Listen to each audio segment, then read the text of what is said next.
Evening everybody, welcome to this Property, Highways and Transport Select Committee meeting. I'll start by wishing you all a very happy new year. Now that festivities are over, we get into the business part of the council as we move towards the budget. I'd like to welcome you all here, and I will ask Steve to start by, are there any apologies for absence? No apologies for absence this evening, Chairman. Thank you. It's good to see you all. What I will do before declarations of interest, we will go round the table for those people that are watching on YouTube. This obviously does go out live on Hillingdon, London, and welcome to those that are currently watching. Housekeeping, we're not expecting the fire alarm to go off. If it does go off, then the assembly point is the forecourt in front of the Civic Centre, but we will follow Steve because he probably knows the quickest route out of here. It's behind us actually.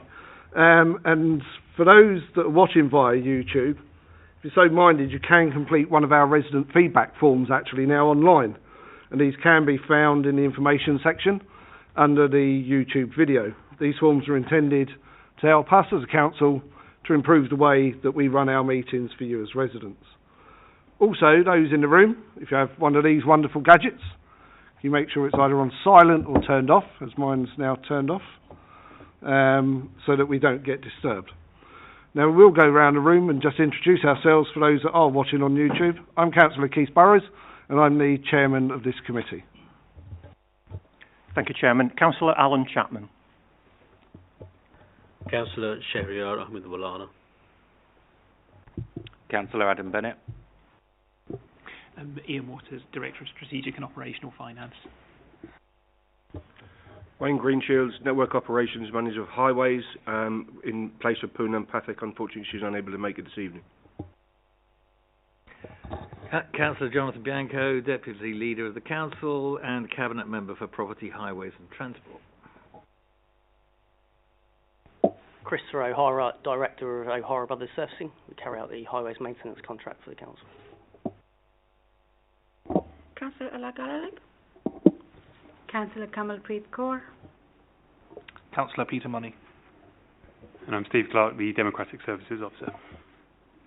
Thank you. Councillor Garlick, can you just turn your microphone off, please? Thank you. Use your microphones, please, members, as we go through the meeting. So moving on, item 2, declarations of interest. Are there any declarations of interest?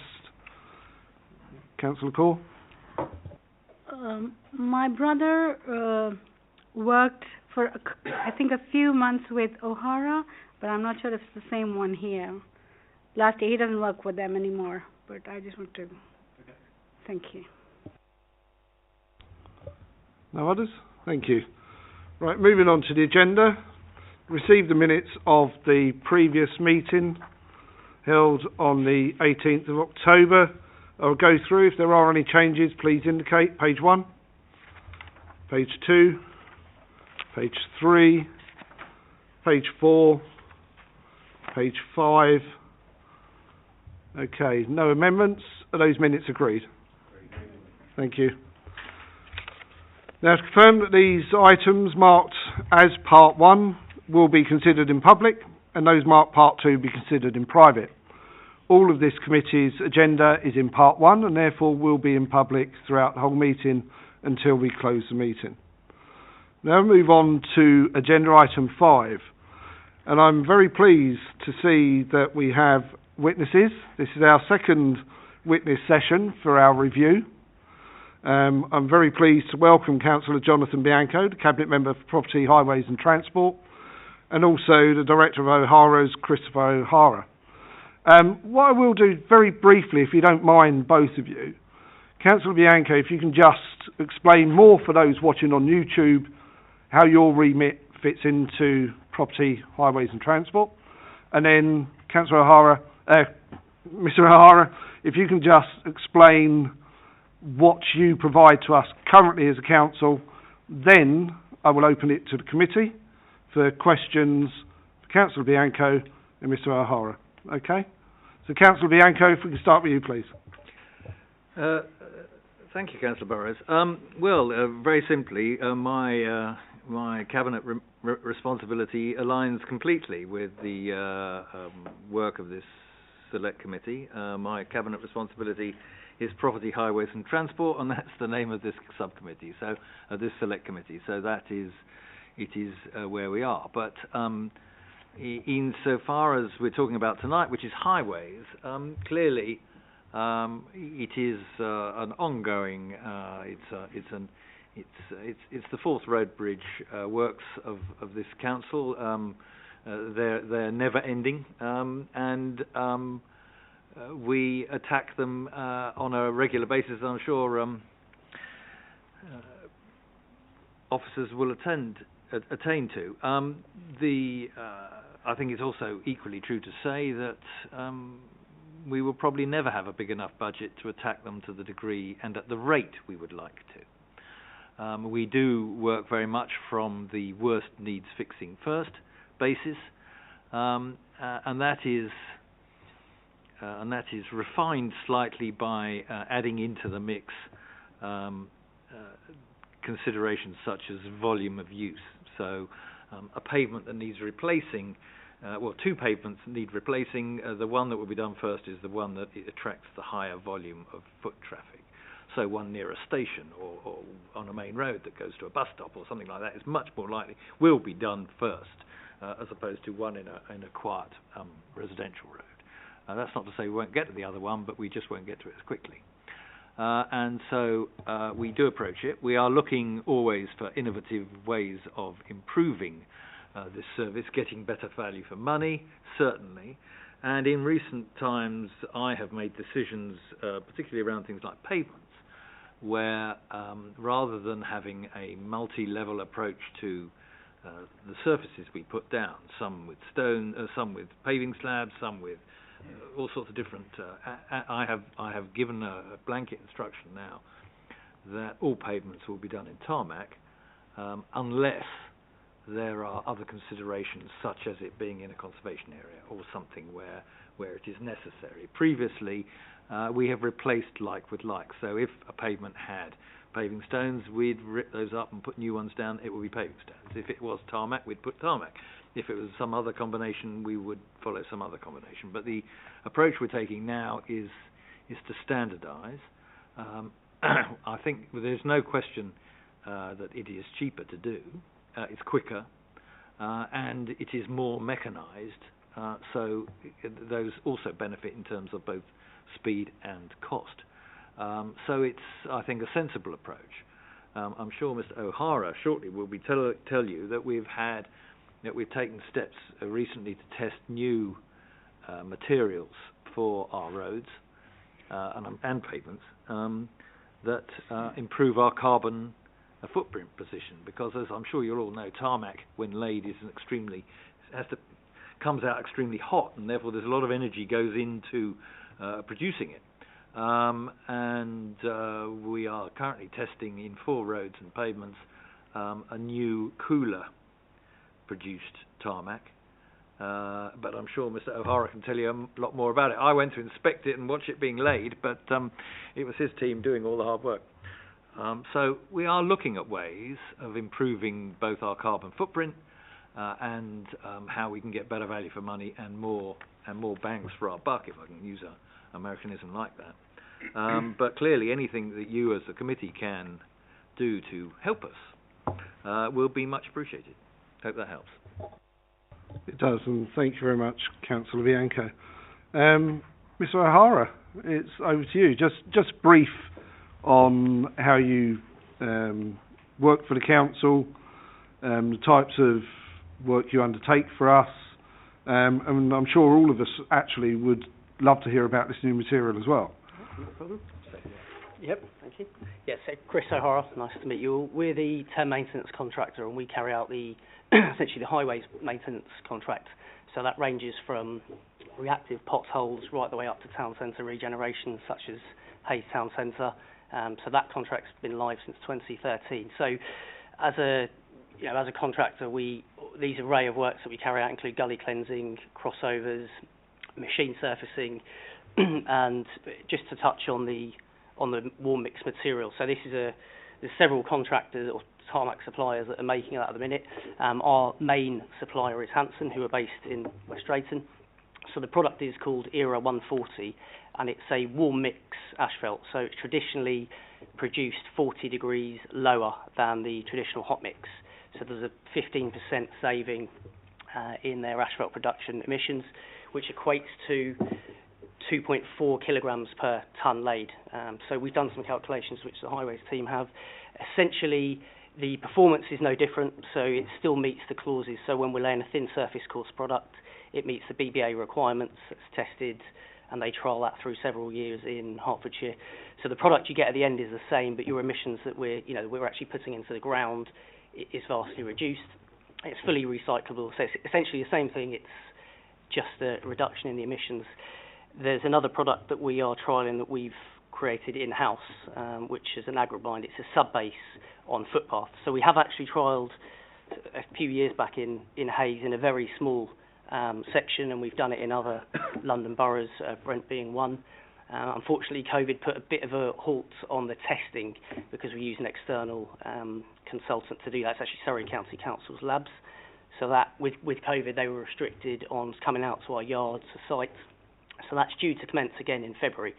And we've invested in a machine which took a long time to get across from Italy for that. So that's the next sort of big step really for us as a contractor and yourselves as a council, which we hope will generate financial savings. But the most important thing I think at the minute on the agenda is making sure that we can reduce our impact on the environment. So that's exciting, but it's in its infancy because we need to get some meaningful data. We've tested it in our yard, like I said, but it's real life footfall and traffic that will sort of tell us if it's going to stand the test of time. But we're quite confident and excited about it. So next sort of 3 to 6 months, I think you'll see some results and some schemes on the ground with that. Thank you. It certainly sounds as if there's a lot coming forward that's going to benefit everybody, not just the environment, but us as a council financially. And very quick before I open up to questions, I just want to bring in Wayne Greenshield actually, because Wayne has come in to stand in for Poonam, and I've known Wayne for some time as a councillor, and I just want Wayne to explain what his role is in keeping the team at the yard together and how he deals with everything else that as councillors we actually throw at him and what the cabinet member throws at him as well. So Wayne, just very briefly if you don't mind.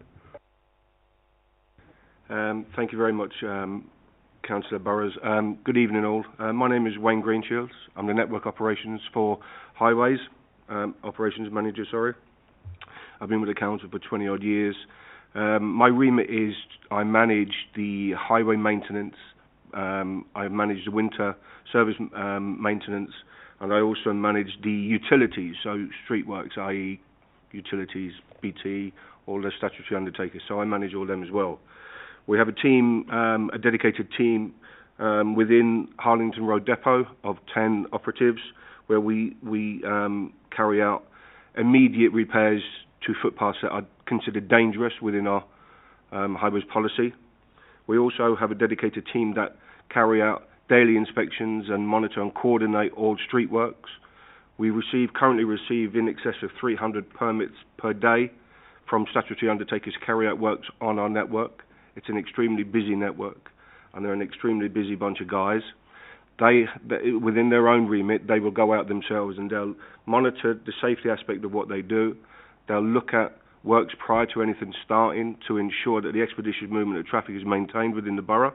We will always continue and excel in maintaining this, although I'm sure a lot of you who have travelled around the borough, it doesn't seem that way sometimes. Unfortunately, there's a lot of emergency works that are carried out within the borough, and unfortunately they have carte blanche. They can go out without our say so. But as soon as we're aware of it, we'll go out, we'll monitor, and we'll change the traffic management if we can. Basically, that's us. I could go on and on and on, but that's us in a nutshell.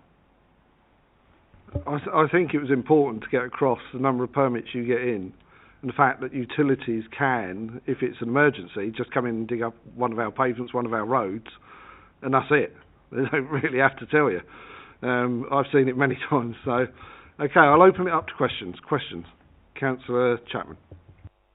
Thank you, Chairman. I've got two, if that's okay. Firstly, something that Wayne said. Did you say 300 a day? Yeah. Not In excess of 300 a day. These are the aspects to work or change or vary a permit, extend a permit. Don't all be 300 to actually carry out physical works, but they'll be, because they have to tell us or notify us so prior to any utility carrying out any works within the borough, they have to issue a permit. These will vary depending on the description of works, depending on how big the works will be. So they'll vary from 3 days, 10 days to 40 days, 50 days, 60 days. Thank you, Chairman. Just as a follow-up on that, you made the distinction between planned and emergency.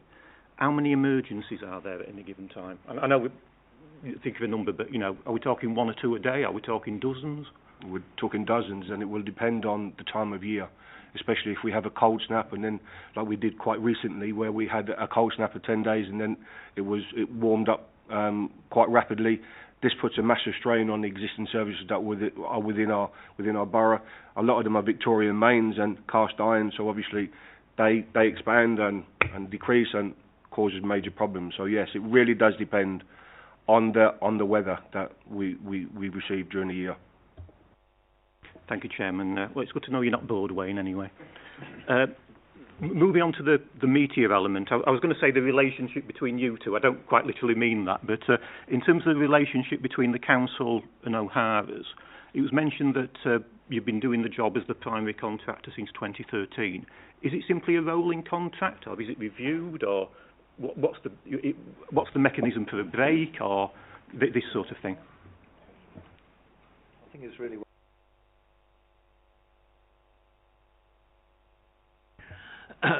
like everything else we procure, they have a contract that is renewed, reviewed, but I'm sure Wayne can say more. Yeah, as Councillor Bianco has said, yes, it's not rolling. The contract is reviewed every 5 years. At the moment, it's every 5 years, with an opportunity to extend for 2, depending on where we are with our current expenditure. But it is generally every 5 years. So just with that in mind, where are we at the moment? Are we in sort of year 4 of 5, 5 of 5? Are we in an extension at the moment, or? Unfortunately, I can't answer that, Councillor. It's one for Poonam. It's not something I don't generally get involved in. That's a very good answer. Chris may be able to answer.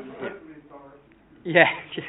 So we're currently next year will be the last year of the contract. Of year 10. So we're effectively, the contract runs out on the 31st of March 2024, as things currently stand. So that includes an original extension. So.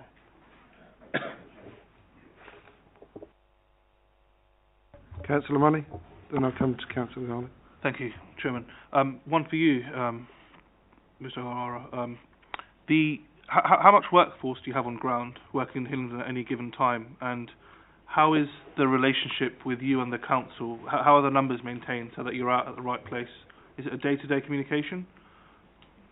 Yeah, so it really varies on on the budgets and what's been issued. So typically we'll have a machine gang in the borough for 7 or 8 months of the year, again depending on budget. So that's the main works that you'll see on the carriageways. That consists of a team of 8, and then there's a separate planing operation that goes along with that, and that's a team of 2 to 3, plus traffic management.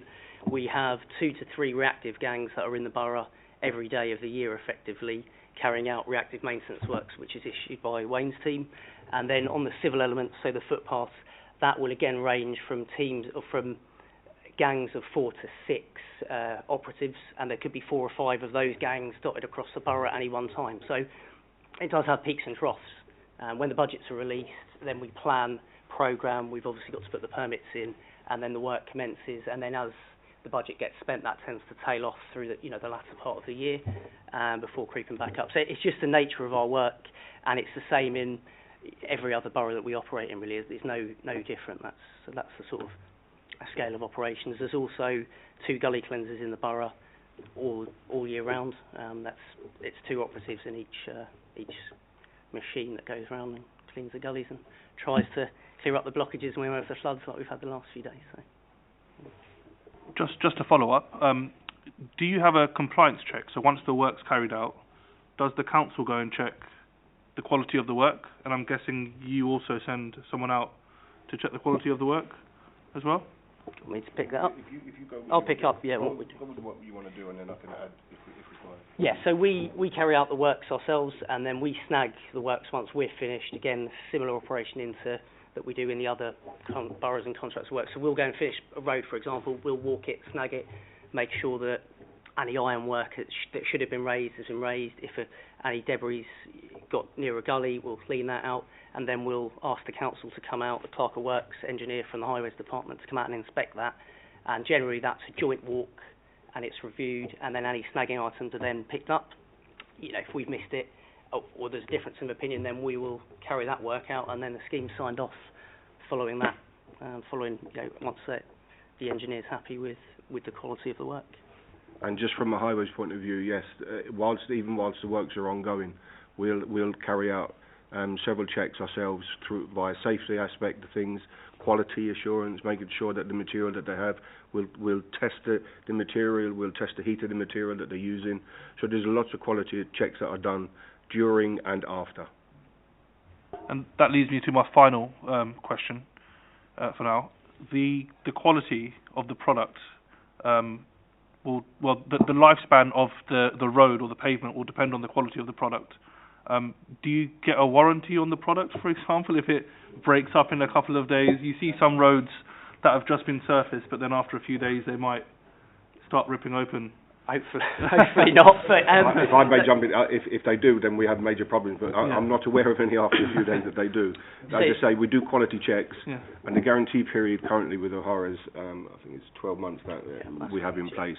So yeah, O'Hara's have to guarantee all their works for 12 months. Thank you.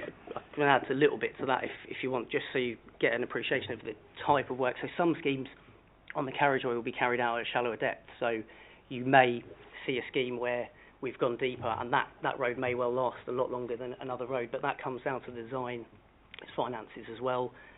So that, not every road, if you had the money, you'd probably do every road 100 mil thick. But, the reality is that, all councils don't have that money. So if the treatment is shallower, you generally won't get as long a life expectancy as you would with a deeper treatment. But there's no point putting 100 mil down if you don't need to. So it really does depend on the road. Thank you. Councillor Bianco. Thank you, Councillor Burrows. I was just going to add on that, really, that part of how long a life a road or a pavement has is the earth underneath it. And certainly in the north of the borough, we're all clay. And clay has a horrible tendency to shrink and expand depending on how much water's in it, and that, of course, impacts everything that's above it. So that certainly does impact, and we have found situations where roads and or pavements haven't lasted as long as we might have hoped, but that's more to do with what's underneath it than what we put on top of it. In my ward, for example, we've had a situation where the road was essentially sliding down the hill. Now it was resurfaced, the whole road was resurfaced 4 or 5 years ago, and generally it's still in very good order, but there was a section that was next to the hill where it was essentially sliding down, where we've recently been and dug it out to a much greater depth and rebuilt that piece of road, which will now hopefully last a lot longer. But it does depend not only on how much we put on the top, but also what's happening underneath. Thank you, Councillor Bianco. Councillor Gaelic. Going back to the warranties, let's say for ordinary roads, would the warranty be also 12 months, or would it be longer? It's 12 months is the guarantee period. For all the works you carry out? Right. That's what's in there contractually. However, the works, as you will see around the borough, obviously last substantially longer than that. Okay. And the design periods that are created by the engineers will have a life expectancy. Okay. And they vary. You don't do any testing of the soil underneath to give you some idea? So that depends on a larger scheme. High Street Ruislip, for example, there'd have been extensive testing done there. So there'd be soil samples taken, core holes taken prior to any work being completed. So what we do in conjunction with the Highways Department is arrange for those samples to be tested, and then that data is provided to the engineering department. Then they'll base their design on the information that comes back. Right. So generally that's for more complex schemes. So a standard resurfacing of a cul-de-sac, for example, it doesn't require that. You'd be probably spending money that you don't need to. Right. Okay. And sub-question, you mentioned that the new type of tarmac is recyclable. For what purposes would you use it? For recycling, Yeah. Essentially, it was just to mention that it's the same as the traditional hot mix. So that material that is currently laid on probably 99% of the roads in Hillingdon is all recyclable. So what happens is that gets taken up. We may use it as sub-base, or else that goes back to the asphalt suppliers, and they reuse that material to create new materials. So some of the roads have a stone which has a high skid resistance, and that is a rare resource and becoming rarer because of where it's quarried. So the suppliers will get hold of that and they'll make sure they segregate that so it can be reused on roads. So that's how it's got a variety of uses, but sub-base or new asphalt material. Thank you. Councillor Bennett. Thank you, Chairman. Thank you for coming along to talk to us. We had Poonam attend our last select committee meeting, and I don't think any of us realised we could know so much about tarmac, and it's clear that you do as well. We praised Poonam then for the quality of roads across Hillingdon. I think it's good to say that up front, that you only have to drive out the borough and you notice the poor condition of the roads, particularly in sort of South Bucks, and then you come into Hillingdon and it's much better. My sort of question, more point of feedback, which I guess is more for Wayne to an extent, Jonathan, is just around officers' responses to, what's the priority of this road being resurfaced. A recent incident with Cedars Drive, and I know there's a couple of residents watching. We've got around a dozen of them have contacted me around their road. It's an old concrete road. The lady who's lived there over half a century, she doesn't recall major work being carried out. Every time we kind of repair it, it's with tarmac, so there's lots of black lines across it, lots of potholes, quite unsightly, but to Councillor Bianco's point, quite a quiet road, lower on the priority list in the sense of not a lot of footfall, not a lot of traffic. So we kind of put through a request to officers to kind of say, look, can you give us a steer for when this road is it a priority? Is it going to be 2 years, 5 years, 10 years? And you kind of get quite an empty response back, which is, no, the road's not going to be resurfaced. And I went back to them and said, look, I've got a dozen residents here that are going to keep chasing me month after month after month. Us as a sort of collective council and the efficiencies of how we work, we kind of need to close this out and say, look, it's not going to happen for the next 2 years, 3 years, or yes, we can get something done. I think because I chased and kind of probed a little bit more, I was told, there'll be a walk of the road, there'll be a report. That's 2 months ago. I've asked 3 or 4 times since. I don't get a reply. And I know it's not because of officers not wanting to. It's probably because of the long list of work that you explained. 300 reports a day of things that need to be investigated. But I think if there's just any feedback, it's around ensuring that, I guess, officers maybe have a greater appreciation for members and the sort of the volume and frequency of inquiries we get from some quite disgruntled members about this, residents about this. And just maybe giving us a little bit more transparency around, it can be done, no, it can't be done. I'd rather they be quite assertive, but be honest and upfront. I was going to stick something in there, actually. I mean, yes is the answer, but I'll just come in first, if you don't mind, Councillor Burrows. All our roads are inspected at least once a year. Some of our roads are inspected monthly, I think.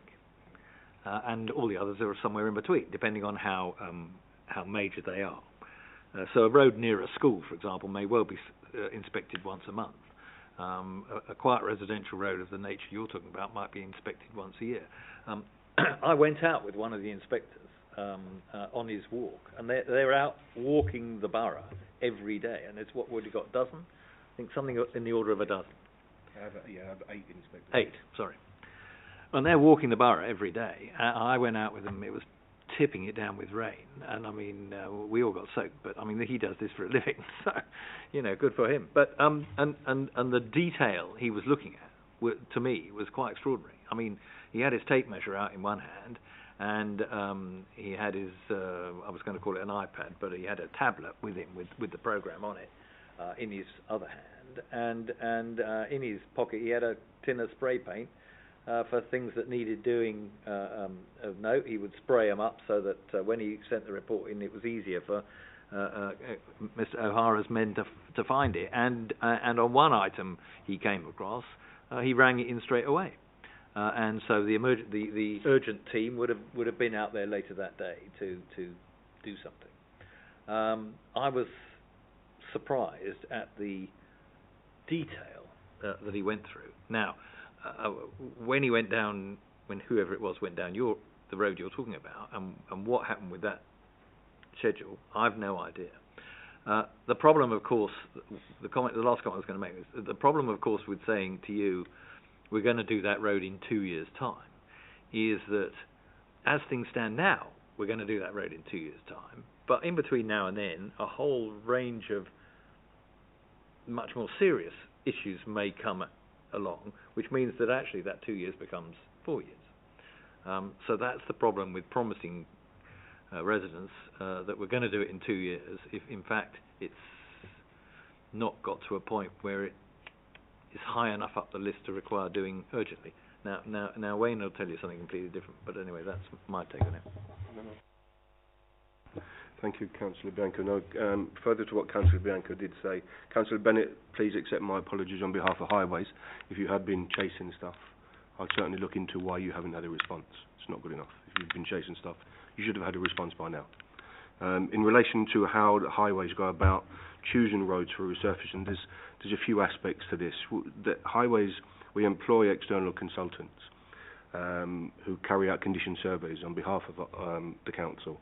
We also, as Councillor Bianco touched, we also have a dedicated team of 8 inspectors who carry out safety inspections. So between the external consultants and the condition surveys and our yearly reports from our inspectors, we'll give it like a traffic light scoring. So red being obviously the most important there and then, amber obviously, and green being not so bad. Also, what touches on how we choose these roads is the footfall, the hierarchy, where it is, schools, i.e. town centres, so forth and so on. Unfortunately, some smaller closes, as you have mentioned, obviously they don't carry such a footfall, but if they are dangerous, then they are put on the red light scheme, and irrespective of whether it is a close, then if it is considered dangerous, they are put on a list. That list then gets sent for approval. Once the approval has been done, we'll then go out and carry out further surveys to ensure that we are doing it right, the material that we're looking at, and so forth and so on, and then we'll employ O'Hara's and we'll walk it together again, and that's how we come to carrying out the resurfacing. The road that you've suggested or that you've mentioned, you said it's a concrete road with tarmac on top.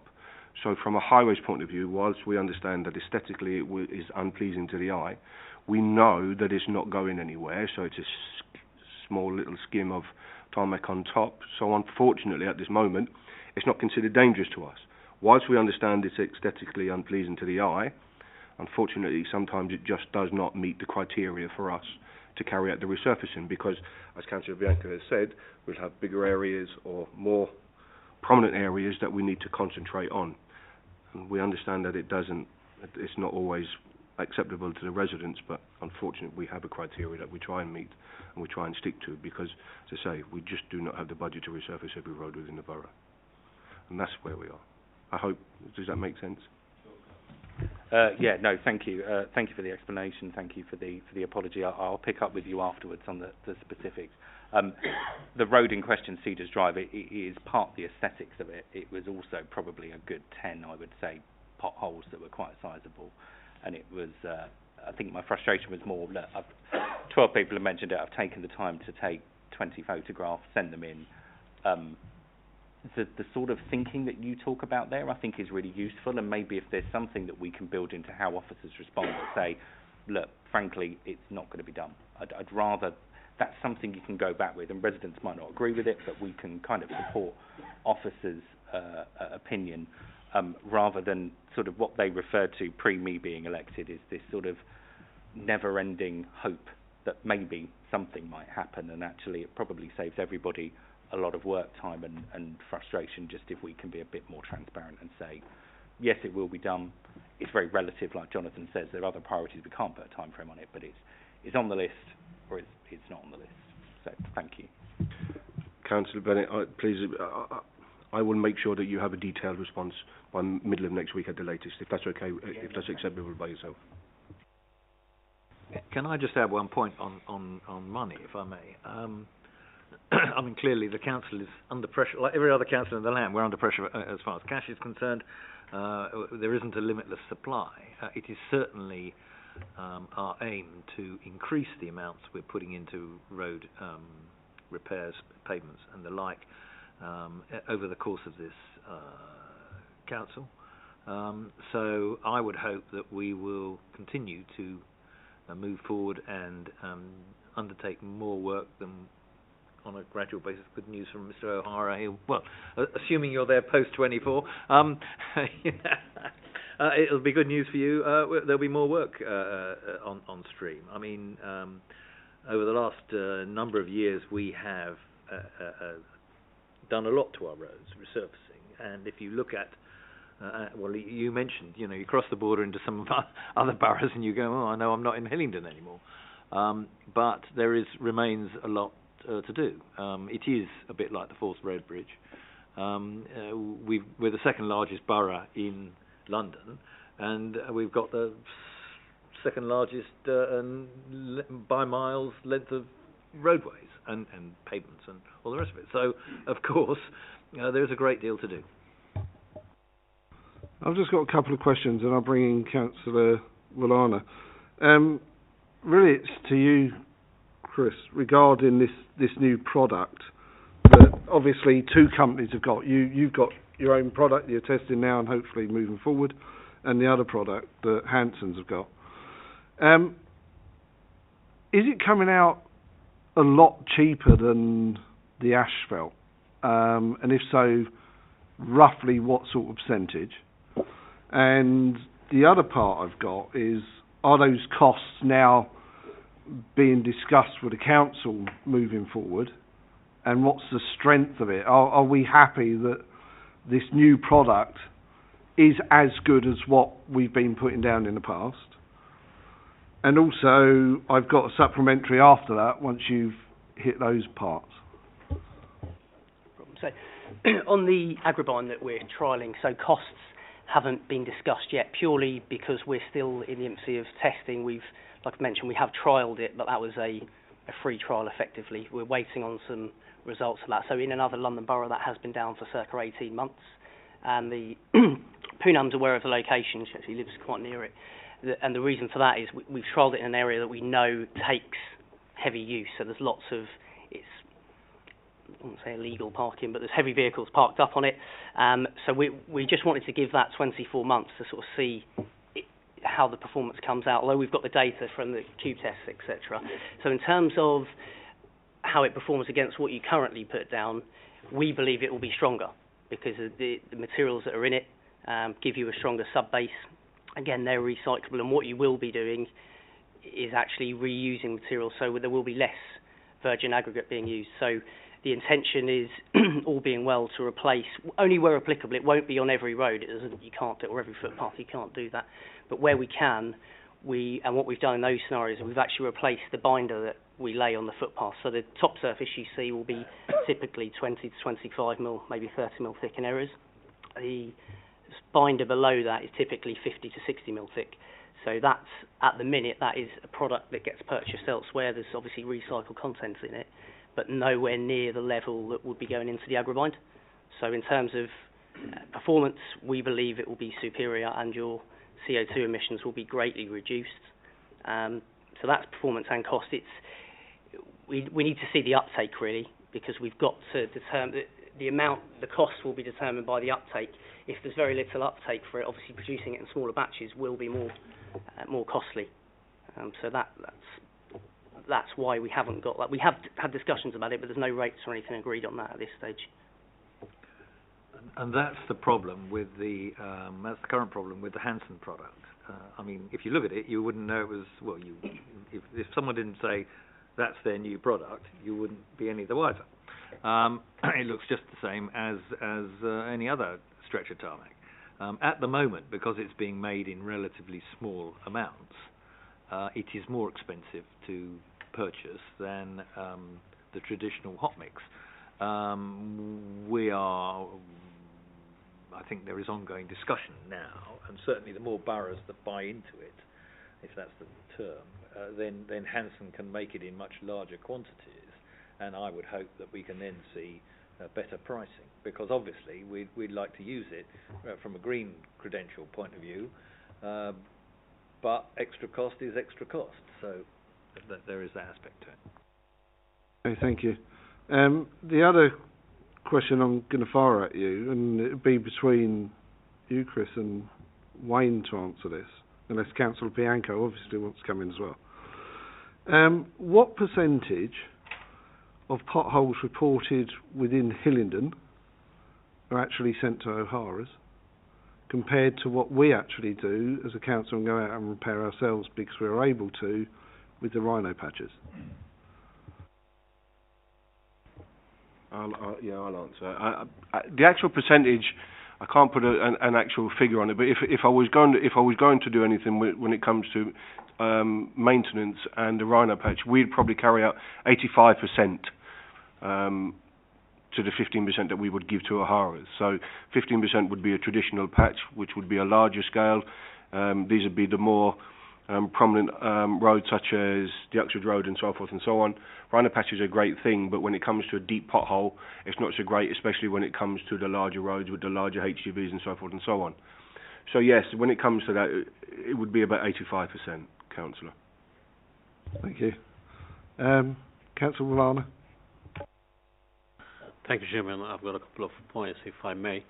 It's been observed occasionally that once the pavement or road is resurfaced, and soon after it will be ripped apart by National Grid. Has this been changed procedurally? I know there are two bureaucracies to deal with each other, and we can't stop works if there is anything coming from National Grid, because there are a lot of infrastructure underneath. But obviously it costs a lot of money when they put everything back, and of course it does ruin the beautification of the works being done. When it comes to resurfacing and statutory undertakers' work, we meet with statutory undertakers every 3 months. We give them a list, an extensive list of what we want to do, and we try and get a list of what their future works are going to be. Within that, we'll try and coordinate as much as we possibly can, and to 80-90% of the time it works well. Unfortunately, when it comes to Cadent Gas, and they have an extensive list, and sometimes if they have a major burst strike or whatever the case may happen, then, as I say, if they hit a burst or a burst happens, regardless of whether we resurface it or not, they must go in under emergency procedures to restore the service. If they want to supply a new service, so if you were building an extension and you wanted a new service, we can't stop them from doing that either. We can only stop them for 20 days after we've resurfaced. That said, if we do resurface and it's planned major works, they want to relay the whole main, under the New Roads and Street Works Act, we can protect our roads for 2 to 3 years, depending on what we've done. In fact, we can protect up to 5 years if we so wish, depending on how we've reconstructed these footpaths and roads. So yes, it's within their best interest for them to coordinate the best they possibly can. But sometimes, if we have allowed them to carry out works in a new resurfaced road, then we will always make sure that we agree with them that they must resurface the area themselves, if it's major planned. But as I say, please remember, emergency works are entitled to go in because they must restore the service, loss of supply, and a new service, we can't stop them. We'll just basically, if you, as I say, if you want a new service, we have to let them in. Thank you, Chairman. Councillor Bianco talked about the inspection of the roads, that roads being inspected regularly. And when you talked about the emergency works, there are the priorities. I reported a road to me by the residents as well that has been dangerous, whereas we have a school adjacent and young kids walk on the road.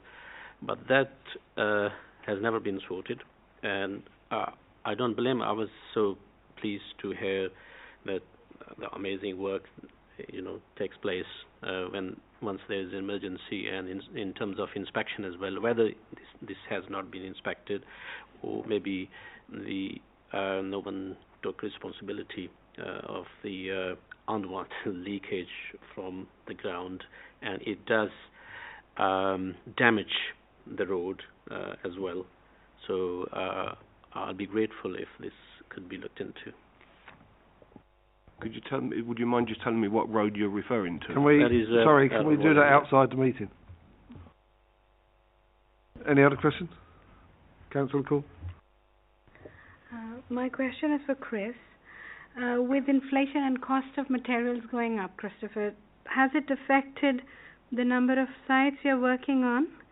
And if not, how are you keeping up with the quality of ongoing works? So who's taking the cushion of raising cost of material? And second question for you is, when you recycle the material from within the Hillingdon borough's limits, and you're using it again within Hillingdon, would you then offer some kind of discount because the council has already paid you for the first set of materials that you're again recycling? I hope you don't go into the highways department. Just to touch base on budgets and inflation, obviously the budgets are set by the department. So our contract is reviewed annually in terms of increases or decreases. So that's set by the BCIS, which is a data that gets produced each year. So that gets reviewed and agreed with the highways department, but there's a set mechanism for that. So we don't have a mechanism for mid-year increases.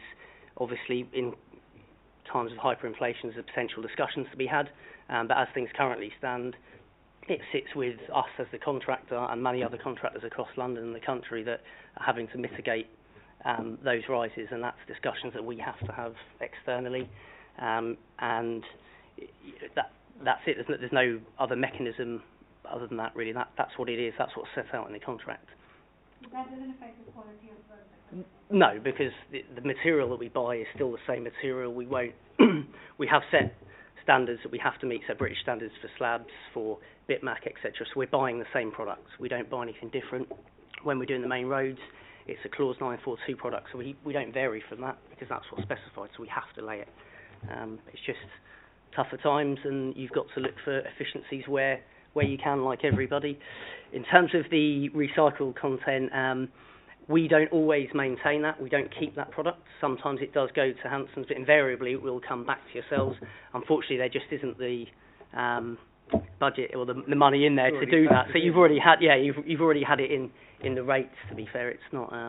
And with that type of material, we're not talking massive. It's not like buying the new material. That the money and the cost is purchasing the new asphalt. But yeah, I appreciate it. Obviously, it's a good question and a valid question. What we do try to do is where we take it out of Hillingdon is keep it in Hillingdon if it's appropriate. So if it can be used as a sub-base, or sometimes we may assist with just doing some social value where areas might need some planings just so that vehicles can run over. So we do try to do that. Obviously that helps. It helps us because we're not carting it somewhere else. So that's always considered and has been for 25 years really since we've been working here. Thank you. Thank you, Chair. Sorry, Mr. Chairman, can I just add something to that? I think it's important to understand that whilst we are the employer and they are the contractor, as is the case in many of the areas of the councils where we are the employer and we have a contractor providing us with a service, it is a partnership. I mean, yes, we pay them and they provide the service, which is exactly as it should be, but it's a partnership. We do work together. These gentlemen may fight some of the time, but they also work together to get the best result for the borough. I think that's an important point to make. If we didn't get on with them, they wouldn't have got the second contract that they did 5 years ago, and you know they. So whilst we always are niggling at the edges of, like with every contract, to get the best we can out of it, at the end of the day we understand it is a partnership. It doesn't benefit us as a borough if they end up going bust because we've screwed them down to the degree that it's impossible for them to work. All we end up with is unsurfaced roads and unrepaired roads and having to go out and find somebody new. And equally, it doesn't benefit them if we stop doing all sorts of things because it's too expensive. So there is a, you know, there is a, we are two separate sides of the coin, but we do work together. If you wouldn't mind, just like to add, within the contract there is a mechanism for early order and volume discounts, which was set at the outset. So if there's orders placed by a certain time each year, we give a discount because that does benefit us. We still buy the product at the same price, but we can plan our resources better for the year.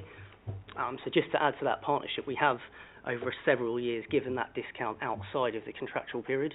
We've done that for the last 5-6 years at least since I've been working in the family business. So Wayne, Poonam, Perry will attest to that. So it's not a case, you know, it's not a case of us just taking all the time. We do work together because we appreciate that the volume of work you give us, that helps us. So you know, it's a genuine partnership, and it's, you know, we see it reflected in the work that you give us. So it's good to give back, and it benefits both parties really. So it's just something that people may not be aware of. But yeah, just to add to that. Councillor Core, you indicated again? Yeah, because I ask for discounts, and as you said, you do give, is important because it comes from taxpayers' money. So every money that goes in has to be accounted for and used at the best possible. We keep saying it's value for money, but it should be value for residents as well. So every little helps. Thank you. Any other questions? Councillor Chapman? Just one final thing. Chris, you mentioned BCIS. For the benefit of people who don't know, which includes me, what does that stand for? Is it the British Construction Industry Standards, which is the only thing I can work out? Yeah, so it is, yeah. I spent the last 10 minutes trying to work it out. Yeah. So they have an indexation, and that's what's in the contract. Yeah. Any other questions? Councillor Gaelic? Going back to the warranties, I'm aware that there are companies who do similar work in other regions in UK, and they provide 3-year warranties depending on the kind of work they are doing. Have you had any discussions with extending the warranty beyond 12 months?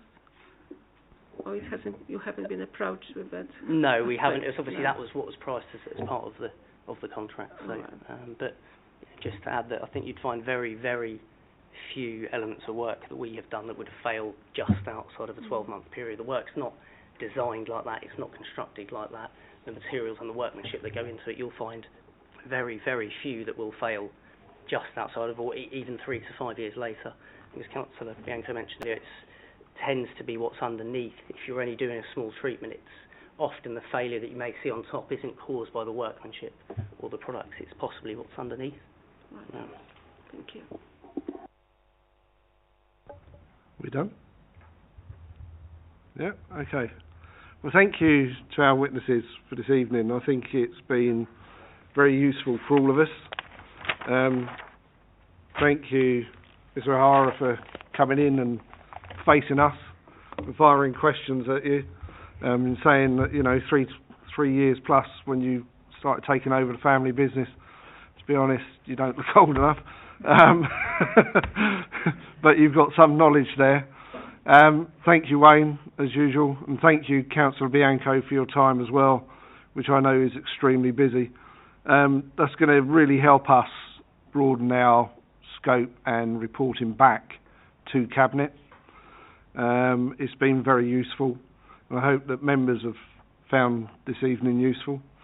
I would just ask, Wayne, if you could just come and see Councillor Rolana just very quickly before you go out, so he can whisper the area to you.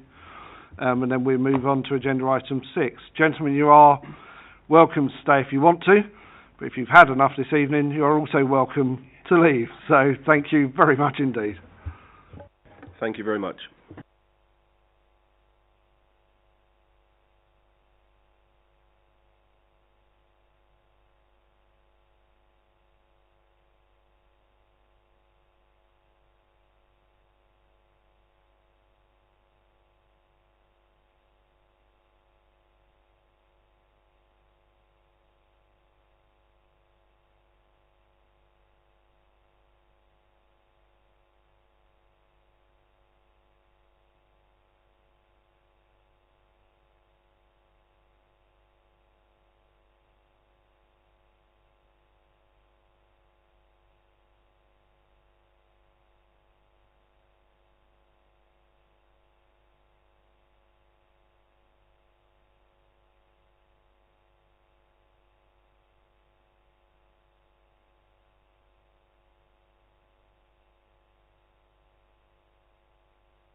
We now move on to agenda item 6, which is the budget proposals 2023-24 for services within the remit of the Property, Highways and Transport Select Committee. Ian, I understand you're just going to summarise the report for us, and then we'll lead on to questions for that. Can I just remind the committee that the questions that we will be putting or the comments we'll be making is what's within the remit of this select committee. So it's what's within the remit of Property, Highways and Transport. So I'll just put that out there. Ian, over to you. Thank you, Chairman. And yes, this is I suppose, it's my second appearance in front of the committee this year on the budget cycle. So back in the summer, we ran through, I suppose, the emerging economic conditions, if that's the way to put it, in which the budget would be set. Purpose of, I suppose, my presence here today is to really run through the cabinet proposals in brief that have gone out for public consultation, and really sort of as part of the process for the committee then to feedback to cabinet, if that's the way to put it, on those budget proposals. So I think really, and as Councillor Burrows mentioned, I don't plan to sort of run through this verbatim or anything, so don't worry. I'll keep it as brief as I can. But really, I just want to pick out some really the key headlines, if that's the way to put it, in terms of maybe some of those key figures and points for the committee. So I think really the key thing, and I probably can't say it enough, is that really these are very, very challenging economic circumstances that we find ourselves in terms of setting the budget for this year. Clearly, we've inflation running over 10% for the first time in a very long time. That's impacting both on the cost of council services themselves, and clearly it's impacting on residents' cost of living as well, and therefore that's drives demand for some of our services. We're also dealing with the COVID-19 legacies. So although I think I'm fairly confident that we, in previous budget cycles, have captured the direct impacts on ourselves. What we're probably seeing now is some of those maybe sort of second-order impacts, where we're seeing particularly impacts on other parts of the public sector, and how they're feeding through to us. I think within the remit of this committee, I think probably the biggest single factor there would be the funding settlement from Transport for London, in terms of their model, in terms of previously being reliant on tube fares and funding levels falling in that sense. But we are seeing it across an array of other services as well. All those factors together mean that the savings requirement we're managing for 23-24 financial year, which was estimated at £10 million last February before we saw the real bite of inflation coming through, is now tracking around double that level at 21 million. Now there's a complete set of budget proposals to deliver a balanced budget in the context of that, but clearly that is a step change and something that's been particularly challenging to get to that position for this year. Looking beyond the one-year outlook, on the council's £250 million budget, we're looking at a sort of residual budget gap in the region of £10 million. So we're still looking to effectively derive out sort of further savings, further efficiencies, effectively of around that 4% figure in the medium term.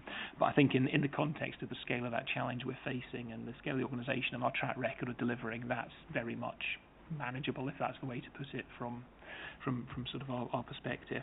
In terms of the particular budget proposals for the service area, revenue operating budgets within the committee's remit are in the current year around £11 million.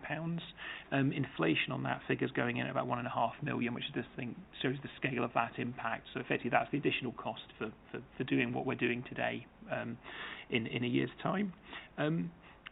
And in order to balance that off, we've got savings proposals totaling 1.7 million, which are picked up in the report, and sort of happy, sort of maybe in terms of if there's any questions to the committee on the detailed proposals, I'm happy to expand on those.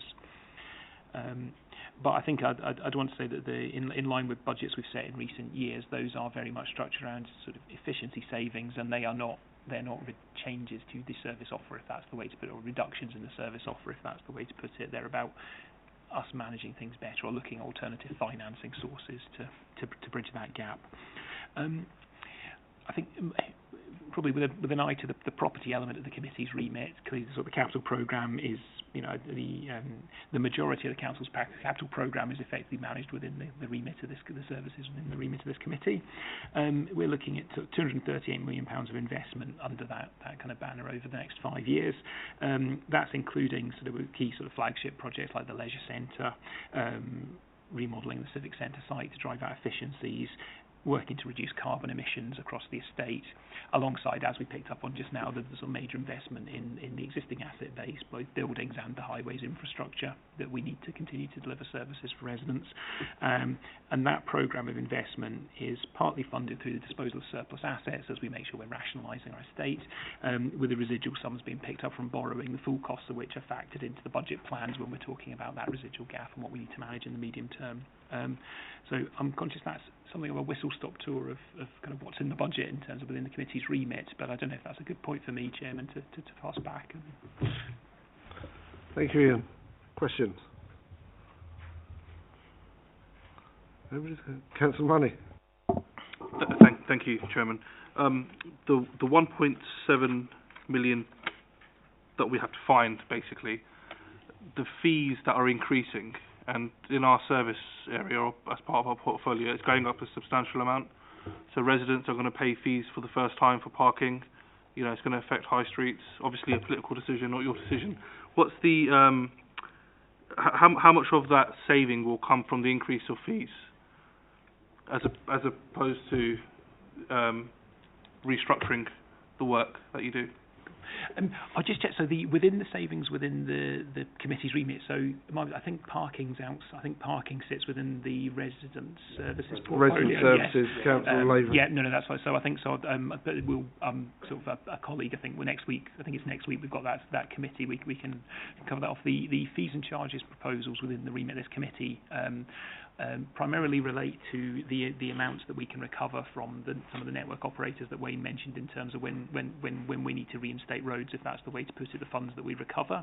So clearly that doesn't have a direct impact on the residents. The other more sort of material sum within the remit of this committee is we've got an extensive portfolio of garages that are let out to residents. They've historically been at sort of very, very low levels, if that's the way to put it. If you look at our sort of fees and charges income across the board, you know, we're tracking per head of population something close to half of some of our neighbouring boroughs. So as part of that broader response to inflation and the challenges, we're looking at saying, well, actually some of that, clearly that's a benefit to residents, but there's a trade-off between what's coming in through those specific charges and what hits council tax. There's a balance, so that clearly they are up. You know, they are larger uplifts than we've seen in recent years, but they've been sort of. I said we're comfortable. There is scope to raise that income, and with the nature of these those charges will not be linked to, if it's the way to put it, sort of services to vulnerable residents, if that's the way to put it. So this is about where there's optionality, if that's the way to put it, in whether residents are using our services. Thank you. Any other questions, comments? I think the one comment I will make is, although there are these savings that need to be made, and Ian's already mentioned the fact that, like many councils, Hillingdon finds itself with the inflation above 10%, which it hasn't done for decades. Still the COVID legacy, and still having to find savings. When you look at page 18, paragraph 36, you then start looking at the investment that's still going out there within our remit of this committee for the benefit of our residents. And also, although there are going to be some increases, and we can't comment really on the parking increases, etc., because that does come under a different cabinet portfolio and is outside the remit of this select committee. But we are still cheaper than surrounding boroughs. This is moving towards still making London Borough of Hillingdon present a balanced budget, a budget that still moves forward to provide to our residents, not just within our portfolio, but because I mentioned that we've only got to look at proposals within our remit, certainly there's a lot in here that does benefit our residents. And I think it is a sensible budget to move forward. And I certainly support the views of Cabinet moving this forward. And as I say, I know we've got to make these savings, but just look at that investment at paragraph 36. You know, you've got the West Drayton Leisure Centre, development of new Hillingdon water sports facility, which is replacing the facilities dispersed by HS2 project. Other projects looking at redevelopment of the civic centre here to release land, etc. Look at the borough's carbon footprint, funding to move forward on initiatives for that. There's an awful lot going on still that we are still giving out to residents. We haven't stopped business as usual for this council. So I certainly, that's my views. If anybody else wants to make any comments, if not, then do we note this report? Councillor Gaelic. Just wanted to find out is it within our remit, the licence fees for HMOs?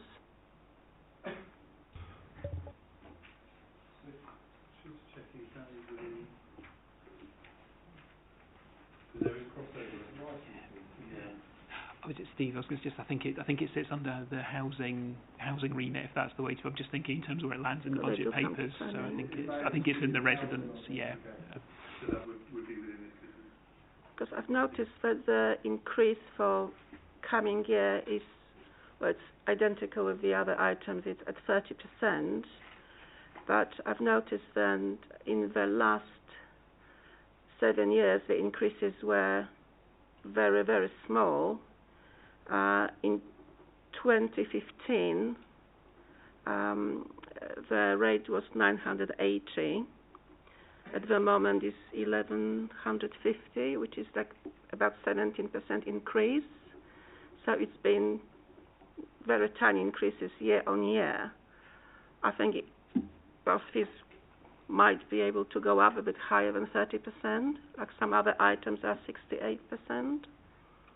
Considering how many of those licenses we are giving out every year, they are growing like mushrooms.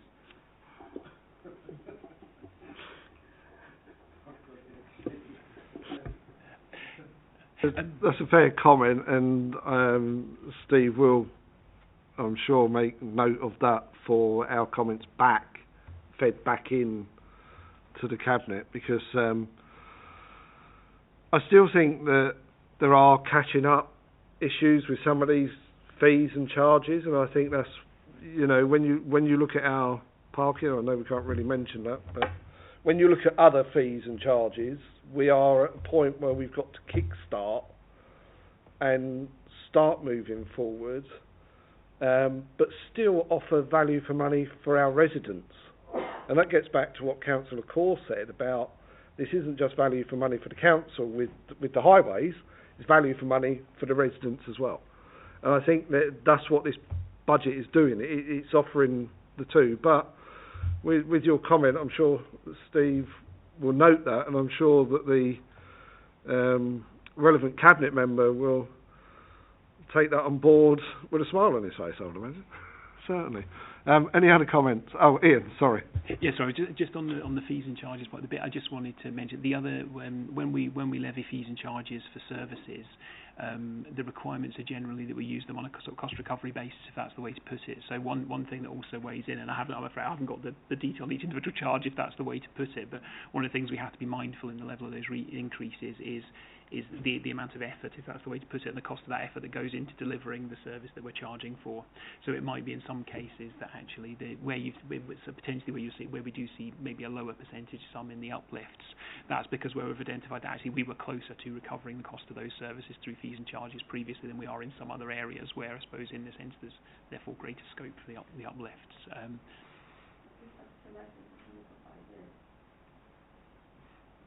I think it's 5 years in which we would have sort of relatively a benign inflation environment, if that's the way to put it. So if we pegged it fully cost recovery, if that's the way to put it, so we're happy we can have a look at that offline and see if there's. Councillor Bennett. Thank you, Chairman. Just to build on your comments and to say thank you to Ian for coming along this evening. It's been a tough few years for everybody. I think it's applaudable that officers in the current climate have managed to find 1.7 million in savings to offset, more than offset inflation. you've been given a head start on the next 1.7 million by Councillor Gaelic as well. But no, thank you for coming along, and I think it's not an easy task. It's very easy for us to sit here and spend the time pre-meeting reading through and then coming and asking questions, but actually that kind of underneath is a hell of a lot of work on the part of many people in the council to get us to this stage, so thank you. Yeah, I'll echo that, Ian, as chairman as well of the committee, because I know that as soon as council agreed a new budget for the forthcoming year, you're already starting on the next one. So, so thank you very much for coming along this evening. Any other questions, or can we release Ian as well? No? Well, thank you, Ian, and thank you very much. And just on that. So the committee, in the absence of specific wording that's going to be submitted to Cabinet, which would summarise the committee's feelings about the budget, I'd ask that the committee delegate the wording to me, for me to run past you, Chair, in conjunction with Councillor Money as a Labour lead, so that all parties are informed of the wording, and then you'll have final sign-off on it, Chairman, if that's okay, for the wording that will go to February's Cabinet meeting. yeah, I'm happy with that. Councillor Money, you happy? Yeah, happy with that. Thank you, Ian. Thank you.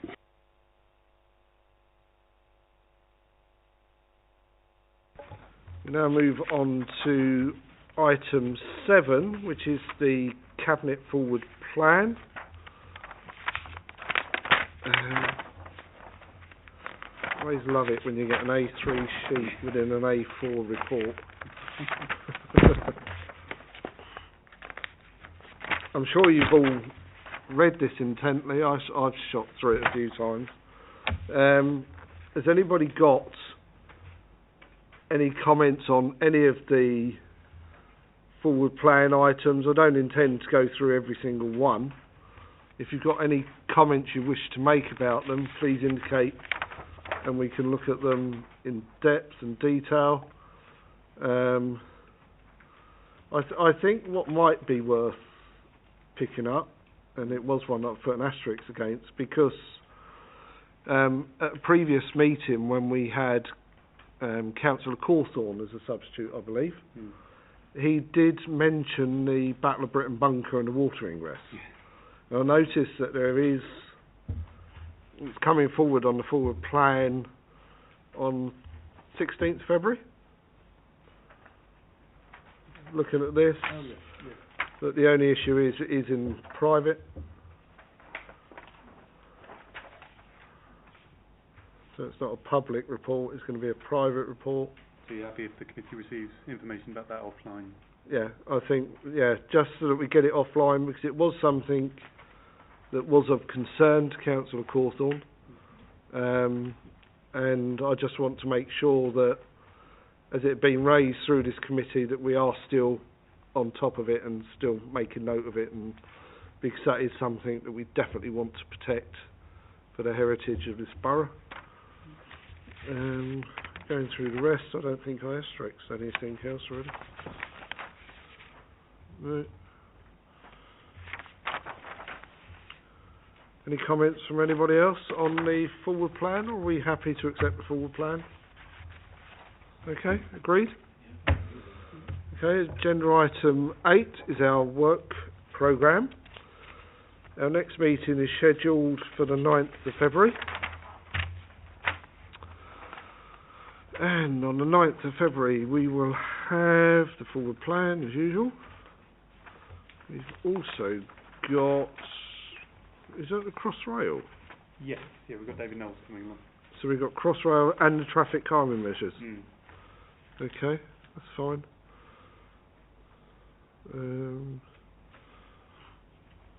That's all we've got on that one. Yes, we're trying to organise, in place of potential further witness session for the review, we're trying to organise with officers a site visit for the committee to actually see some road resurfacing being done. I think it would be a useful first-hand experience for committee members in terms of finalising the review as well. So that's in the works with officers. We're trying to find an ideal time for that, but I'll be updating committee members on that shortly. I think that will be useful, because we will be able to see O'Hara's at work, we'll be able to see first hand what they deal with, what they're doing, etc.